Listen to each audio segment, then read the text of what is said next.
Hey everyone, this is the LEGO Star Wars Bounty Hunter Speeder Bike Battle Pack. A most unlikely of sets, something that I never expected them to do. Putting together Bossk, LOM, Dengar, and IG-88 all in one small, inexpensive set. These are fairly obscure characters, but they got a lot of love from fans, and it's great to be able to get all four of them in, like I said, just one small little battle pack. To be honest with you, I don't know why these guys are as popular as they are, and that includes with me. I like these. I mean, even back when I collected the 3 3/4 inch vintage action figures, I was proud of my Empire Strikes Back Bounty Hunter collection, as well as other obscure figures like, you know, guards from Jabba's palace and his sail barge and such. Like, what is the deal with those? Yes, the expanded universe authors added to some lore for characters like this, but what did they do in the main movies? What did they do in Empire Strikes Back? They did nothing. They just existed. That's pretty much it. They existed, and thus we like them. I don't know why, but it's a fact. And I'm okay with that, obviously. I mean, I'm part of the group that likes these. So yeah, I'm just happy to get these at all in Lego form, especially in a small, inexpensive pack. I think that they all look good. There are different things that could be done with them for sure. It's interesting that they chose to go with the light yellow color for the main outfit for Bossk. I think it looks good. I like the printing for pretty much all of them. I still feel like Dengar could look more dirty. He could look more disheveled. It just looks clean. Looks really clean in Lego form. I don't know if they would be willing to push him off to a tan color. It probably wouldn't work. It would be too dark. But yeah, I mean, there's only so much you can do when you Legoify something. It has to be, you know, in this Lego kind of form. I think I get a little bit spoiled by the Bossk because it looks so realistic and it looks very gnarly and reptilian, you know, which really moves things away from the standard Lego smiley face kind of prototype.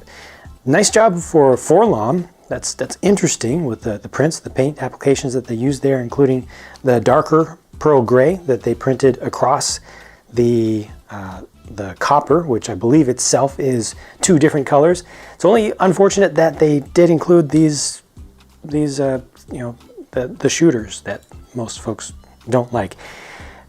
And they didn't include just regular blasters to replace them. I think it's perfectly fine to include those in a set. You know, Lego has done their research. They know that kids like to actually shoot things, or a lot of kids like to actually shoot things, physical things.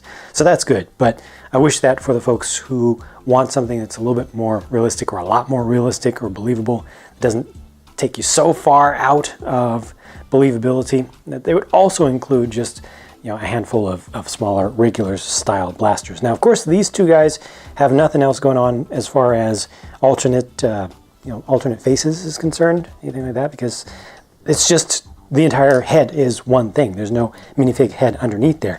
Dengar has no alternate face for him because his headgear leaves him open on the back. See, when you have this on there, it just looks like it's, well, I guess maybe they could have pulled that off.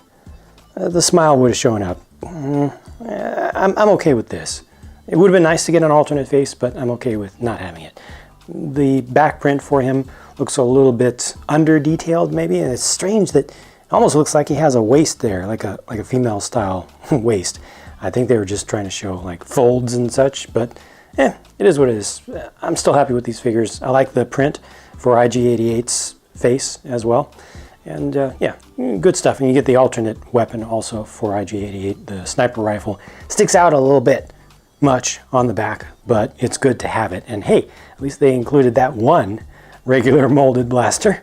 This speeder bike build, I believe, is something that Lego just made up, you know, total creative license as I understand it. I may be mistaken on that, but I think that's perfectly fine. I'm happy with that. I think it's cool that they included a build that can actually be used to do stuff, you know.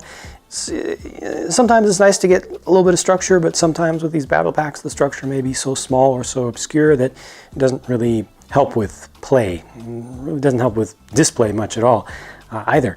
This has a lot of pieces in it, and it's pretty large. It's much larger than it needs to be for a single figure. It would have been great if you could put all of the figures on here without modifying it. Now you can modify it, take a little bit of stuff off, and then put all the figures on there, and then that makes a lot more sense, I think, and makes it a lot more cool. I like the backpack piece on the back, always useful.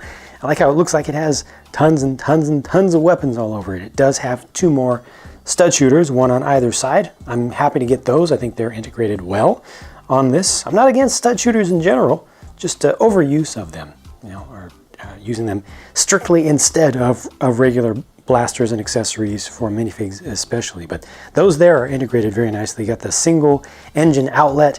You've got the 2, I don't know if those are supposed to be like ion blasters in the front, or if they are some sort of collector or something, but I would personally see them as weapons.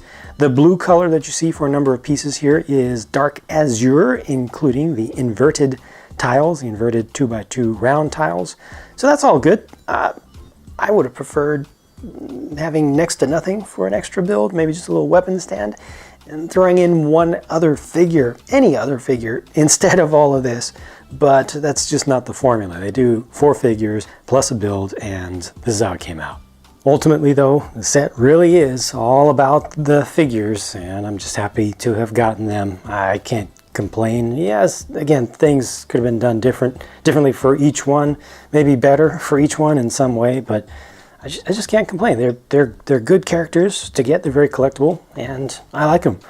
The $15 price tag now for battle packs is getting rough, but we'll have to see over time how much of that is just adjustment for projected inflation, as well as inflation that has already taken effect. You know, based on how long they actually hold the price at this level. If they increase the price again very soon, then it's a combination of increasing costs for LEGO to produce these things, plus to license them, which licensing fees are applied across the entire line, not just to individual packs, but also how much they've decided to increase their own profits. We'll just have to see. There's no way to know just yet. I'm okay with the price for these figures here, but I have a feeling that some of the battle packs will start to feel more overpriced than ever as we get more generic figures in some.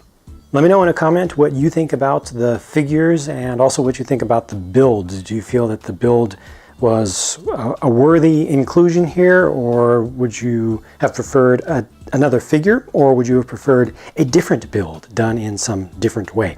I look forward to your feedback as always. I'm going to continue working to bring you more videos, so I'll be talking to you again very soon.